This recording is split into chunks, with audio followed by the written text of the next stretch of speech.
We just received information that Gonzalo Lopez has been captured and is deceased.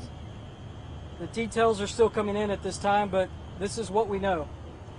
So just a few minutes ago, Lopez was spotted driving that Chevy Silverado pickup.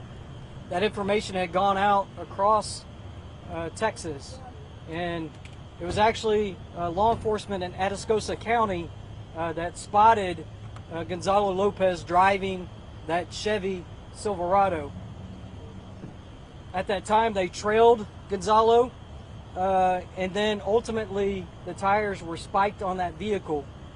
After a short chase and a crash, Gonzalo Lopez exited the Chevy Silverado with a firearm and engaged law enforcement officers who engaged back and ultimately killed Lopez. Again, Gonzalo Lopez has been captured and he is deceased. Any other questions? What time did this happen at? We believe that this happened probably about 30 minutes ago or so. Any law enforcement officers struck? Fortunately, no law enforcement officers were struck. It's my understanding he fired several rounds at officers and was armed with an AR-15 and a pistol, and I believe multiple officers engaged Lopez, ultimately shooting and killing him. What was the law enforcement agency? I don't know exactly. I know it happened in Atascosa County, and I believe the name of the town is Jerdington. That could be a mispronunciation by me, but it's in Atascosa County, and that's where ultimately Jerdington, is that correct? Is where ultimately the interaction took place. Do you have any information on It's an assumption at this point, but given that he was in the vehicle that was taken from this residence, it's likely that those firearms came from this residence.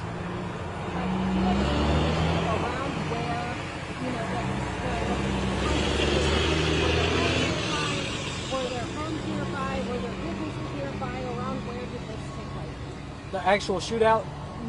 It's my understanding that it did happen in a residential area, that after crashing, I believe, into a tree, Lopez exited out of the vehicle, only made it a short amount of distance before he decided to engage officers, and thankfully for the swift action of those officers, they were able to take Lopez into custody.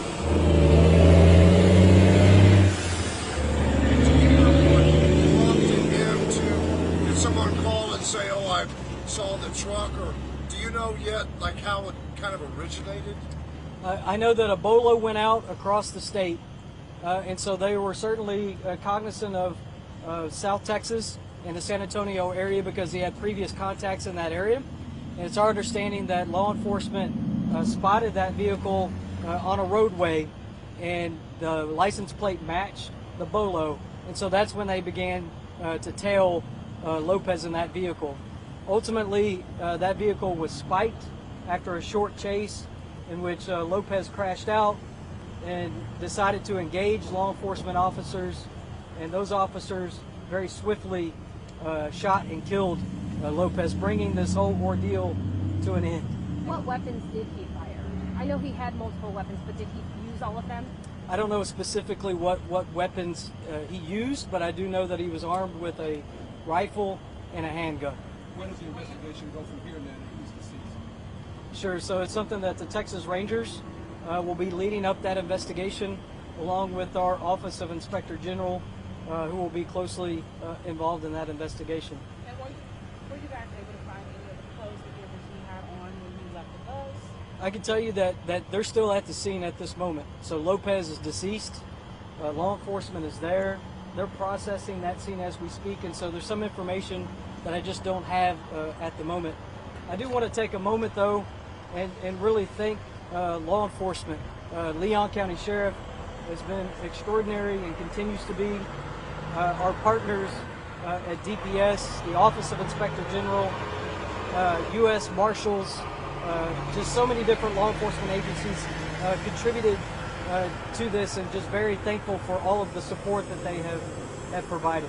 And I'm thankful that this came to a resolution in which Lopez did not harm anyone else. As a leader, what's your reaction that this man is off the streets? I could just tell you that we are very saddened that the murders happened, but I will tell you that we are breathing a sigh of relief that Lopez will not be able to hurt anyone else. Will TDCJ be adjusting their protocols to ensure that nothing like this happens again? As I said earlier, we will conduct a serious incident review. Anytime you have something serious like this, it's incumbent upon us to go backwards to figure out how did he escape, how did he beat our security protocols in order to leave that transport vehicle. And so that's something that we absolutely will be doing. We will uncover how he did it and then make any adjustments that are necessary. He's obviously not your typical dangerous inmate because, I mean, he was able to do it like years ago, right? I mean, there's something about him, right, that makes him very unique when it comes to this situation. Absolutely. Gonzalo Lopez had a history of trying to elude law enforcement. And so we knew from his records that previously he had stayed out in the wilderness for quite some time. And so that's why we remained in this area, because we did not have evidence that put him out of this area. I will tell you that obviously U.S. Marshals and Texas Rangers and our Office of Inspector General were closely monitoring any contacts that he had ever had in the free world to see if he had contacted them, reached out to them. And that was very unsuccessful. And so we still had a thought that he could be in this area, and that's why we continue to have a presence in this area. And it wasn't until this afternoon that it became clear that he remained in this area. Jason, did the victims, I know you said a lot you can't say, but did the victims walk in on Lopez? Frankly, it's just too early to tell. We do believe that the victims were there today. It's unclear whether Lopez was already there or was casing the structure and just waiting for someone to come in.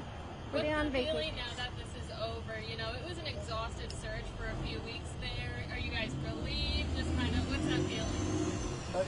I will just, again, it is...